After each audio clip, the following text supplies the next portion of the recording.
నమస్కారం. ప్రస్తుత రాజకీయ నేపథ్యంలో అమెరికాలో విద్యా విధానాలు, విద్యా అవకాశాలపై చర్చించడానికి అమెరికా ప్రఖ్యాత యూనివర్సిటీ న్యూ మెక్సికన్ యూనివర్సిటీ ప్రతినిధులైన డాక్టర్ కెర్నల్ మెన్కింగ్, తెలుగువారు లక్ష్మీ ఎన్ రెడ్డి గారు మనతో ఉన్నారు. ప్రస్తుత అమెరికా విద్యా విధానం మీరు ఎలా చూస్తారు? ప్రస్తుతంగా విద్యా విధానంలో ముఖ్యంగా మనకి కావాల్సిన మార్పులు ఏంటంటే, ఒక సింగిల్ ట్రాక్ మీద కాకుండా కొంచెం డైవర్సిఫైగా మనం స్కిల్స్ని చూసుకుంటూ ఉండాలి. ఎలా అంటే ఒక ఇంజనీరింగ్ ఒకటే కాకుండా మిగిలిన కమ్యూనికేషన్ స్కిల్స్ కానీ, ఆంటర్‌ప్రెన్యూరియల్ స్కిల్స్ కానీ, మేనేజ్మెంట్ స్కిల్స్ కానీ ఇవి ఉండేలా చూసుకోవాలి. అది ప్రస్తుతంలో మనకు కావాల్సిన విద్యా విధానంలో రావాల్సిన మార్పులు. Sir kernel sir, actually there is no doubt that American universities are consistently featuring in top ratings in the world. How do you rate this actually? How do you see that? American education is valued around the world. The world still pretty much wants to come to the United States to study, and I have worked in other countries as well as the United States, and the single distinguishing characteristic that I have come to believe about American education is our value on critical thinking. Critical thinking is extremely important in our system. We have most American higher education is based on the liberal arts. The liberal arts curriculum argues that to be a balanced professional, you need a little bit of everything. You need to be able to speak about the arts, about the humanities, about the sciences, all the while thinking critically about your place in the world. So in American classrooms, for example, students are expected to interact with the teacher. It's an expectation. You're free to question the teacher. In fact, you're encouraged to if you don't understand, we're told from a very young age, if you don't understand, ask a question. And the teacher is engaged in a dialogue with the student from a very, very young age. I know from having worked outside of the United States that this is not always the case. In many cultures, the teacher is, we say, on a pedestal. The teacher is not a person that you question. You just listen and respect the teacher. And a lot of times I think people from other countries, they come to the United States and they misinterpret that as disrespecting the teacher. The American teacher does not perceive that as disrespect. The American teacher perceives that as a student that is engaged in the conversation, which is, as I was saying, very valuable to us. That we're expected to ask questions and understand and think from different perspectives. And that is a core characteristic of all American higher education. And it's something that I think international students struggle with. They especially Eastern cultures, they come, they think they should be quiet, listen, defer to the teacher in all cases. And the teacher is expecting the student to engage, even go see them in their office after class. Go and ask questions and have a conversation, and that's a big part of our educational culture. And I think, to go back to your question, I think that is what distinguishes American education and creates in many Americans the kind of innovators that create products like Apple and Microsoft. Because their imagination is engaged in applying their skills. They're not just applying the technical skills. They're being creative. It's almost like an art to them. Sir Lakshmi garu, Takshashila, Nalanda లాంటి యూనివర్సిటీస్లు శతాబ్దాల కిందటే మన దగ్గర చాలా ప్రఖ్యాతిగాంచినాయి. So అటువంటి విద్యా విధానము రాను శతాబ్దాల తర్వాత, ప్రత్యేకంగా చెప్పాలంటే సాంకేతిక రంగంలో కానీ శాస్త్రీయ రంగాలలో వెనుకబడి ఉంది. ప్రపంచంలో ఉన్న వెస్టర్న్ కంట్రీస్ అంటే పాశ్చాత్య దేశాలలో ఉన్న యూనివర్సిటీస్ మాత్రమే ముందుకు పోతున్నాయి. దీని వెనకాల కారణం ఏమంటారు? తక్షశిల, నలంద ఇలాంటి యూనివర్సిటీస్లో ఒకప్పుడు బాగా తాత్వికంగా చాలా అడ్వాన్స్డ్ సొసైటీస్ మన దేశంలో ఉన్నాయి. అవి అప్పట్లో ఏంటంటే ఒక abstract thinking, philosophical thinking, in fact almost మెటాఫిజికల్గా ఆలోచించడం మన వాళ్ళకి వెనతో పోచిన విద్య అది అప్పట్లో చాలా రాణించింది. ఆ తర్వాత ఇండస్ట్రియల్ రెవల్యూషన్ జరిగిన తర్వాత ఈ టెక్నికల్గా రంగంలో కొంచెం ప్రాక్టికాలిటీ అవసరమైంది. ప్రాక్టికాలిటీ, క్రియేటివిటీ, ఇమాజినేటివ్ థింకింగ్ ఇవి చాలా ముఖ్యమయ్యాయి. ఇప్పుడు ఒక ఇన్ఫ్రాస్ట్రక్చర్ దాని డెవలప్మెంట్ కానీ లేకపోతే డిజైన్ కానీ మెయింటెనెన్స్ కానీ చేసుకుంటున్నప్పుడు ఈ ప్రాక్టికల్ థింకింగు, తర్వాత ఒక మెటీరియలిస్టిక్ థింకింగు, అది ఆ మెటీరియలిస్టిక్ థింకింగు అన్నది మనకి కొంచెం వెస్ట్లో అది రాణించింది ఎక్కువగా. మనం ఈ అబ్స్ట్రాక్ట్ థింకింగు తర్వాత ఫిలసాఫికల్ థింకింగ్లో ఎక్కువ రాణించేటప్పటికీ ఈ ప్రాక్టికల్ లైన్స్లో కొంచెం వెనకబడ్డాం. అప్పుడు ఉన్న స్కిల్స్ ఇప్పుడు అవసరం లేదు అని అనుకోవడం కూడా తప్పే. అప్పుడు ఉన్న స్కిల్స్ ఇంకా ఇప్పుడు మన ఇండియన్ స్టూడెంట్స్ అక్కడికి వెళ్ళి ఫిలసాఫికల్గా ఒక ఇంజనీరింగ్కి మరొక డైమెన్షన్ ఇవ్వడంలో మన వాళ్ళే గొప్ప. మన వాళ్ళల్లో ఉన్న స్కిల్స్ ఆ స్కూల్స్ నుంచి ఇంతవరకు వస్తున్న స్కిల్స్ చాలా మంచి స్కిల్స్, చాలా గొప్ప స్కిల్స్ అవి. Innovative way of looking at things that are not necessarily materialistic. అంటే భౌతికవాదంగానే కాకుండా మిగిలిన పాయింట్స్ ఆఫ్ వ్యూని తీసుకురావడంలో ఆ దృక్పథం మనకి ఎక్కువగా ఉంటుంది. దీనిని వెస్ట్తో ఉన్న ప్రాక్టికల్ థింకింగ్తో జోడు చేసుకుంటే ఆ నలంద తక్షశిలలో వచ్చిన ఆ సమర్థతలన్నీ మనం ఇప్పుడు కూడా ఉపయోగించుకొని వాళ్ళలాగా రాణించవచ్చు. Sir, many students and parents doesn't know that is what kind of scholarships and fellowships are giving by American institutions and American governments. So could you say about that actually to make aware of students and their parents? So we're from New Mexico State University, which is an institution on our main campus about 15,000 students.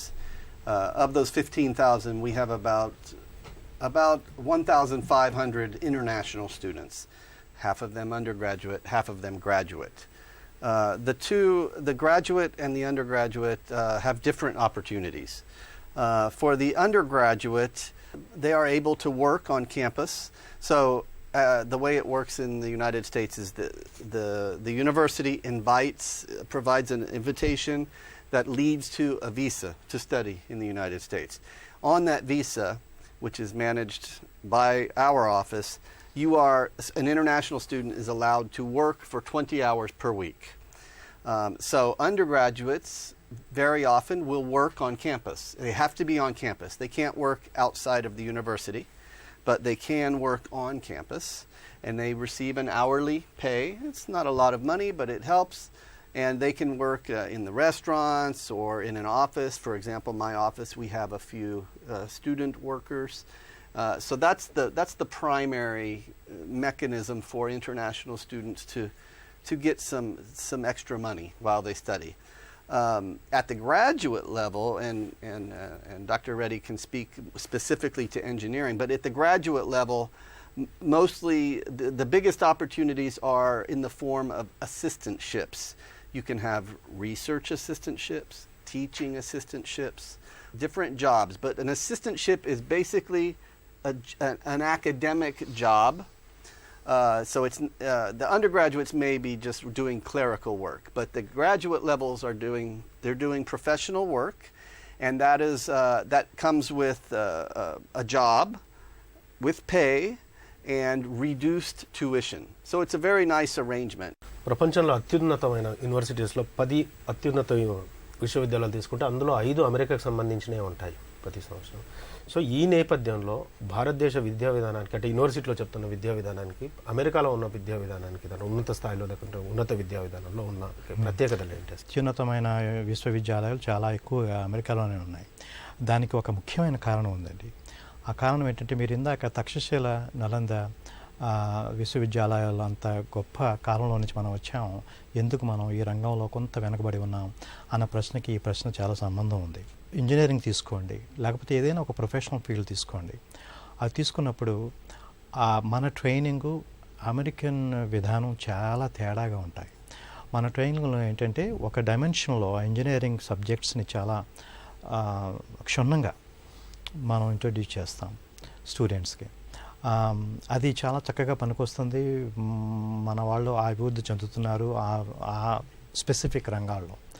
కాకపోతే America విద్యా విధానంలో ఉన్న తేడా ఏంటంటే ఆ ఇంజనీరింగ్లోనే కాకుండా ఆ ఇంజనీరింగ్లో ఉన్న పరిశీలన ఒక అబ్జర్వేషన్ తీసుకొని చక్కగా దాన్ని విశదపరిచి నాన్ ఇంజనీరింగ్ పీపుల్కి చెప్పగలగడం, నాన్ ఇంజనీరింగ్ పీపుల్కి చెప్పగలడమే కాకుండా ఒక ఆర్కిటెక్ట్తో మాట్లాడగలిగి, లేకపోతే ఒక ప్రోడక్ట్ డిజైనర్తో మాట్లాడగలిగి దానికి ఒక రూపకల్పన చేయటం, దానికి ఒక అందాన్ని సమకూర్చడం, దానికి ఒక ఆంటర్ప్రెన్యూరియల్షిప్తో దానికి ఒక బిజినెస్ వెంచర్ కింద దాన్ని తయారు చేయడం, దాన్ని మలచగలడం, ఇవన్నీ కూడా నేర్పుతారు. అందుకని చెప్పేసి అమెరికా విద్యా విధానం కొంత బ్రాడ్ బేస్డ్ విద్యా విధానం కింద ఉంటుంది మన భారతీయ విద్యా విధానం కన్నా. అందుకని అక్కడ కొన్ని ఇక్కడ డైమెన్షనే కాకుండా అక్కడ ఈ మిగిలిన డైమెన్షన్స్లో ఒక కమ్యూనికేషన్ స్కిల్స్ కానివ్వండి, లేకపోతే ఇప్పుడు ఒక ఇంజనీరింగ్ ఐడియాని తీసుకుని ఒక లాయర్ కానీ, లేకపోతే ఒక బిజినెస్ మ్యాన్ కానీ, లేకపోతే ఒక పాలిటీషియన్ కానీ చెప్పగలడంలో అమెరికాలో విద్యా విధానం బాగా పనికొస్తుంది. ఎందుకంటే వాళ్ళు దానికి ఎక్కువ ప్రాముఖ్యత ఇస్తారు. ఒక ఇంజనీరింగ్లో ఒక ప్రాముఖ్యత చెందడమే కాకుండా దాన్ని ఎలా కమ్యూనిటీ రెలవెన్స్ తీసుకొచ్చి దానికి ఒక రూపకల్పన చేయడం ఎలా అన్నది అమెరికా విద్యా విధానంలో ఉన్న ముఖ్యమైన విశేషం. అది మనకి కొంచెం లోపించింది ఈ మధ్య. అందుకని మన స్టూడెంట్స్ అక్కడికి వచ్చినప్పుడు ఇలాంటి విషయాల్లో కొంత ఇబ్బంది పడతారు. పబ్లిక్ స్పీకింగ్ స్కిల్స్ చాలా వరకు మనకి లేవు. ఎందుకంటే మనకి చిన్నప్పటి నుంచి మనకి ఇచ్చే ప్రాధాన్యత అంత తక్కువ. సో అక్కడికి వచ్చి ఇంజనీరింగ్లో ఎంత గొప్పగా మనం చేసుకున్నా, లేకపోతే ఒక గోల్డ్ మెడల్ సంపాదించుకున్నా, అమెరికా విద్యా విధానంలో కొంచెం అది అంత పనికిరాదు. ఎందుకంటే దానికి తోడు పక్కన ఈ మిగిలిన సమర్థతలు కూడా ఉండాలి. Sir colonel sir, in state of confusion to find a top university, how to find a top university in America? In the United States, we have a system of accreditation that guarantees quality. It is a very serious part of American higher education, and it really doesn't matter if you are going to a major state university in the United States. You can be confident that the university maintains a very strict standard of quality. And this is true of small state universities, big state universities. We are all accredited in a very rigorous process. So first of all, I would argue that you can be confident in most in all state universities in the United States. Now, the next question is, okay, all of them are good quality, but what distinguishes them? And different universities have different qualities, different strengths. In our case, you have to think about the context. So in our case, we are in a dry state, an arid place in the United States. We struggle with rural development. New Mexican state university యొక్క ప్రత్యేకత ఏంటి అంటే, ఇంతకుముందు sir చెప్పినట్టుగా land grant universities కూడా ఎన్ని ఉన్నాయి అక్కడ? అసలు ఆ గ్రౌండ్లో చూస్తే పబ్లిక్ యూనివర్సిటీ యొక్క ప్రాధాన్యత ఏది, అందులో న్యూ మెక్సికన్ స్టేట్ యూనివర్సిటీ యొక్క సిగ్నిఫికెన్స్ ఏంటి? Public university, land grant universities అంటే ఇప్పుడు రాష్ట్రానికి ఒక్కొక్కటి ఉంటుంది. రాష్ట్రానికి ఒక్కొక్క ల్యాండ్ గ్రాంట్ యూనివర్సిటీ చొప్పున అప్పట్లో ఫెడరల్ గవర్నమెంట్ ఇచ్చింది. ఇప్పుడు ఆ ల్యాండ్ గ్రాంట్ యూనివర్సిటీస్కి ల్యాండ్ ఇచ్చిన మూలాన దానికి ఒక ఏజ్, ఇవన్నీ ల్యాండ్ గ్రాంట్ యూనివర్సిటీస్ అన్నీ ఎక్కువగా హిస్టారికల్గా చాలా పాత యూనివర్సిటీస్ అయి ఉంటాయి. ఆ పాత యూనివర్సిటీస్ కావడంతో ల్యాండ్ ఎక్కువ ఉంటుంది, క్లాస్ రూమ్స్ ఎక్కువ, కొంచెం స్పేస్ ఎక్కువగా ఉంటుంది, ల్యాబొరేటరీస్కి ఎక్కువగా స్పేస్ ఉంటుంది, కొంచెం ఫండ్స్ బాగుంటాయి, స్టేట్ గవర్నమెంట్ నుంచి డైరెక్ట్గా ఫండ్స్ వస్తాయి కాబట్టి ట్యూషన్ తక్కువగా ఉంటుంది. ఇప్పుడు న్యూ మెక్సికో యూనివర్సిటీస్కి ఒక ప్రత్యేకత ఉంది. ఆ ప్రత్యేకత ఏంటంటే ఈ ల్యాండ్ గ్రాంట్ యూనివర్సిటీస్ అన్నిటిలోనూ పోలిస్తే న్యూ మెక్సికో స్టేట్ యూనివర్సిటీస్లో ఉన్న ట్యూషన్ తక్కువ. Sir, in present political scenario in US, what would be the students' admission policy going to be? What is happening in the United States for immigration for the 7 countries that Trump has expressed concern about does not affect India at all. Our admissions policies, our interest in attracting Indian students, the legality of coming to the United States for Indian students, completely unaffected by what is happening right now with the 7 countries that Trump is targeting for he calls it extreme vetting. So, we're really watching those 7 countries carefully. But India is not one of those countries. Sir Lakshmi గారు, sir మీ యూనివర్సిటీలో, new Mexican state యూనివర్సిటీలో India విద్యార్థులను, భారతదేశంలో మన తెలుగు విద్యార్థులకి ఏ రకంగా హెల్ప్ఫుల్గా ఉంటుందంటారు, దోహదపడుతుందంటారు? అక్కడ అవకాశాలు చాలా ఎక్కువ. మన తెలుగు విద్యార్థులు ముఖ్యంగా ఇంజనీరింగ్ రంగంలో బాగా వెల్ ప్రిపేర్డ్గా వస్తారు. Even mediocre students in engineering, ఒక సరాసరి విద్యార్థి అయినా సరే అక్కడికి వచ్చి చాలా చక్కగా రాణించడానికి అవకాశాలు బాగా ఎక్కువగా ఉన్నాయి. ఎందుకంటే ఇక్కడ మన ట్రైనింగ్ చాలా మంచి ట్రైనింగ్. ఇంజనీరింగ్లో ఏ కాలేజీలో మన స్టూడెంట్స్ చదువుకుంటున్నా ఇక్కడ ట్రైనింగ్ మ్యాథమెటిక్స్లో కానీ లేకపోతే ఇంజనీరింగ్ సబ్జెక్ట్స్లో కానీ ట్రైనింగ్ చాలా బాగుంటుంది. ఇక్కడ స్టూడెంట్స్ అక్కడికి వచ్చి మన వాళ్ళకి ఉన్న అవకాశాలు ఎలాంటివి ఉన్నాయంటే, వాళ్ళకి ఉన్న స్కిల్స్, చక్కటి మెమరీ ట్రైనింగ్తో అక్కడికి వచ్చిన వాళ్ళు అక్కడ ఉన్న క్రియేటివ్ ఎడ్యుకేషన్ మాడ్యూల్స్, అంటే ఒక్కొక్క కోర్సు సెమిస్టర్ కోర్సులా ఉంటుంది. ఆ సెమిస్టర్ కోర్సులో చాలా ప్రాక్టికల్గా మనకు ఉన్న థియరటికల్ సబ్జెక్ట్స్ని ప్రాక్టికల్ నాలెడ్జ్ తెచ్చుకోవడానికి అవకాశాలు చాలా ఎక్కువ ఉంటాయి. సార్, మన తెలుగు విద్యార్థులకు మీ యూనివర్సిటీలో స్కాలర్షిప్లు, ఫెలోషిప్లు అవకాశం ఎలా ఉంది సార్? ఒక రకం స్కాలర్షిప్స్ ఎలాంటివంటే, ఒక రీసెర్చ్ ప్రాజెక్ట్ మీద వస్తే ఆ రీసెర్చ్ ప్రాజెక్ట్ పే చేస్తుంది. దాదాపు ఒక $1,000 ఏ మంత్ నుండి $1,500 పర్ మంత్ స్టైపెండ్ అని ఇస్తారు. దాన్ని రీసెర్చ్ అసిస్టెంట్షిప్ అంటాం. దానికి గాను స్టూడెంట్ మాకు ఒక ల్యాబొరేటరీలో, రీసెర్చ్ ల్యాబొరేటరీలో మాకు హెల్ప్ చేస్తూ ఉంటాడు. దాన్ని రీసెర్చ్ అసిస్టెంట్షిప్ అంటాం. అది కాకుండా టీచింగ్ అసిస్టెంట్షిప్ అని మరొకటి ఉంటుంది. టీచింగ్ అసిస్టెంట్షిప్ అంటే ఏమిటంటే, ఇక్కడికి వచ్చి స్టూడెంట్స్ మాకు క్లాస్లో టీచింగ్కి కొంచెం అసిస్టెంట్స్, అంటే గ్రేడింగ్ కానీ లేకపోతే ల్యాబొరేటరీలో అసిస్టెంట్స్ కానీ ఇస్తారు. దానికి కూడా ఒక $1,000 to $1,500 అలా ఉంటూ ఉంటాయి. అమెరికా పోవాలనుకున్న విద్యార్థులు ఏ రకంగా ప్రిపేర్ కావాలి సార్? అమెరికా వెళ్దాము, చదువుకుందాము, చదువుకుని అక్కడ మంచి మంచి అవకాశాలు తెచ్చుకుందాము అని కలలతోనే వస్తారు. కాకపోతే ఏమిటంటే, వచ్చే ముందు 1 సంవత్సరం 2 సంవత్సరాల ముందు నాకు అది కావాలి అని నిర్ధారించుకొని తప్పకుండా కొంచెం కోర్స్ వర్క్లో కానీ లేకపోతే బయట స్కిల్ సెట్లో కానీ ఒక letter of statement, letter of interest ఎలా రాయగలగాలి, అది కొండే లోతుల్లో నుంచి ఎలా రాగలగాలి, అందులో మన రైటింగ్ స్కిల్స్ ఎలా డెమాన్స్ట్రేట్ చేయగలగాలి.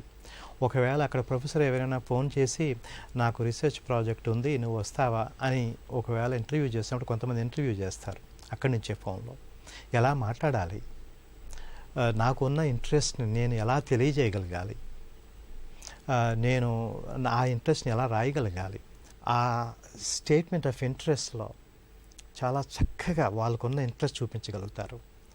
అలాంటి వాళ్ళని ముఖ్యంగా తీసుకుంటాం. అలాగే అక్కడ పోయిన తర్వాత నిలదొక్కుకోవడానికి, వాళ్ళ జీవితంలో విజయవంతం కావడానికి ఏం చేయాలంటే, అక్కడికి వచ్చిన తర్వాత మన విద్యార్థులు చేసే తప్పు ఏంటంటే, అక్కడ ఉన్న సంస్కృతిలో కొన్ని గొప్పలు ఉన్నాయి. అక్కడ కొన్ని ఏ ఇన్హిబిషను లేకుండా స్టూడెంట్స్ చదువుకొని, అమెరికన్ స్టూడెంట్స్ చక్కగా ఒక 10 మంది ఇండస్ట్రీస్తో మాట్లాడి చక్కటి జాబ్ అవకాశం సంపాదించుకోగలరు. మన స్టూడెంట్స్ అక్కడ కొంచెం కష్టపడుతున్నారని అనిపిస్తుంది. ఎందుకంటే ఇక్కడ మన వాళ్ళ క్రమశిక్షణ ఎలా ఉంటుందంటే, చక్కగా పుస్తకాలు తీసి చదువుకుందాము, పొద్దుటి నుండి సాయంత్రం వరకు కృషి చేద్దాము, మళ్ళీ సాయంత్రం మన రూమ్లోకి వెళ్ళిపోయి చదువుకుందాము అనే మనం ప్రయత్నిస్తాం. ఇక్కడంతా ఆ క్రమశిక్షణలో పెరుగుతాం. కానీ అక్కడ దానికి కావలసినది మరొకటి ఉంది.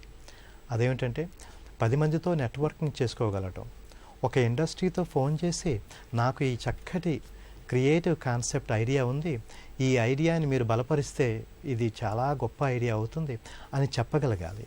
ఆ చెప్పగలడానికి కొంత సాంఘికంగా కొంచెం స్కిల్ సెట్ కావాలి.